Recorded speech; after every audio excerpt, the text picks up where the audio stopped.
යසෝදරා මහරහත් තෙරණියගේ ගුණකත පිරිනිවන් පාන වෙලාවේ තමයි ප්‍රකට වුණේ. එතකල් නෑ මහ බෝධිසත්වයන්ගේ බිරිඳ යසෝදරා. ඒ යසෝදරාවන්ගේ ජීවන ගමන ආරම්භ වෙන්නේ දීපංකර පාදමූලයේ අසංකේය 4කට කලින්. කල්ප අසංකේය 4කට කලින් සාරා අසංකේයක් කුත් ලක්ෂයක් අසංකේය 4කුත් ලක්ෂයකට කලින් ඇගේ නම සුමිත්‍රා ඈ තාපසියක්. රඹගන් නුවර දීපංකර බුදුරජාණන් වහන්සේ වඩින මාවතේ තාපසෙක් මඩගොහරුවක් ගොඩ කරනවා. ඒ දීපංකර බුදුරජාණන් වහන්සේ වඩිනකොට ඒ තාපසීන් වහන්සේ මඩගොහරුවේ වැතිරුණා. ඒ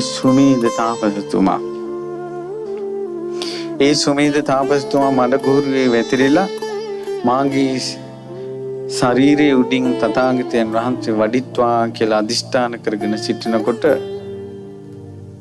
පින්වත්නි තථාගත අරහත් සම්මා සම්බුදුරජාණන් වහන්සේ වදාලා පින්වත් මහණෙනි මේ මඩේ වැතිරී සිටින්නේ මීට අසංකේය 4කට පස්සේ ලෞතුරා සම්බුදු බවට පත්වෙන ගෞතම නමින් සම්බුදු වෙන මහා පුරුෂ රත්නයක්.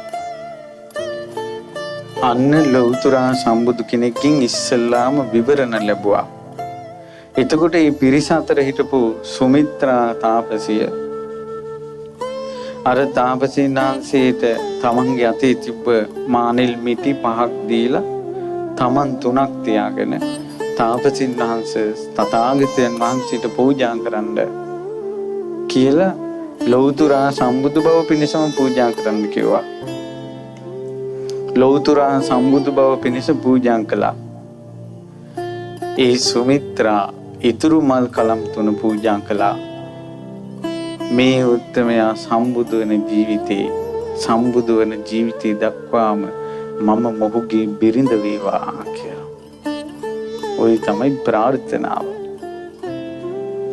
මොකද ඈන් ගොඩාක් පතල තිබුණා. සම්මා සම්බුදුරජාණන් වහන්සේගේ දීපංකර බුදුරජාණන් වහන්සේගේ ගිහි කාලේ බිරිඳ පදුමා ඒ උත්තමාවිය දැකලා තිබුණා. හිතේ තිබුණා මටත් ලෞතුරා සම්බුදු කෙනෙක්ගේ ගිහි ජීවිතේ බිරිඳ වෙන්න ඕන කියලා. ප්‍රාර්ථනා කළා. පින්වතුනි පිනත් එක්ක ඒ කර්මයක් එක්ක චේතනාව ප්‍රාර්ථනාව මොහු වෙනවා. චේතනා පතිට්ඨිතා පත්තනා පතිට්ඨිතා කියලා කියන්නේ. චේතනාව ප්‍රාර්ථනාව කර්මයක් එක්ක මොහු වෙනවා. මොහු වෙච්ච ගමන් භවපංචය ජාතියට අනුව ඉපදෙනවා.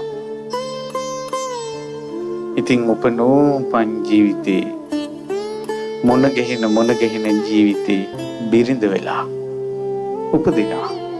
ඒ අතරේ බුදු කෙනෙක්ගේ ගිහි කාලේ පුත්‍ර රත්නය දැකලා ඒත් ප්‍රාර්ථනා කළා මට පුත්‍ර රත්නයක් පහළ වේවා කියලා. එකකට එකක් මොහු වෙනවා පින්වත්නි. ඊට පස්සේ අපේ ලෞතුරා සම්මා සම්බුදුරජාණන් වහන්සේ මව්කුස පිළිසිඳ ගත්ත ඇසලපුම් පොහොය දවසම සුප්පබුද්ධ රජතුමාගේ මාලිගාවේ අමිතා බිසවගේ කුසේ යසෝදරාව පිළිසිඳ ගත්තා. එතකොට මේ ලෝක ධාතුවේ බුදු කෙනෙකුට ආලෝක දහරා විහිදීගෙන යෑමක් ඇද්ද? ආශ්චර්ය අద్భుත කාරණා සිදුවීමක් ඇද්ද? ඒ සියල්ලම යසෝදරාවටත් වෙනවා.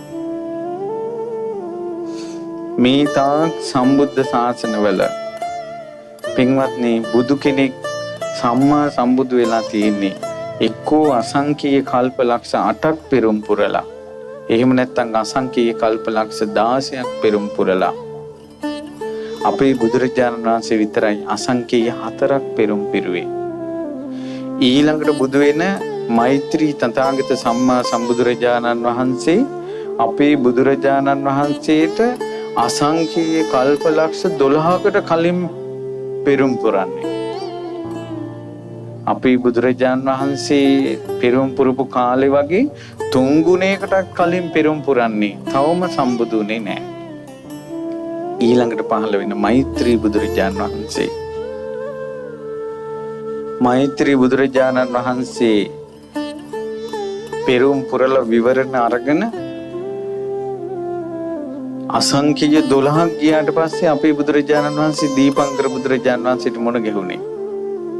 එතකොට අසංඛ්‍ය 4කින් කිටිම කාලෙකින් ලෞතුරා සම්මා සම්බුදුනේ යසෝදරා නිසා.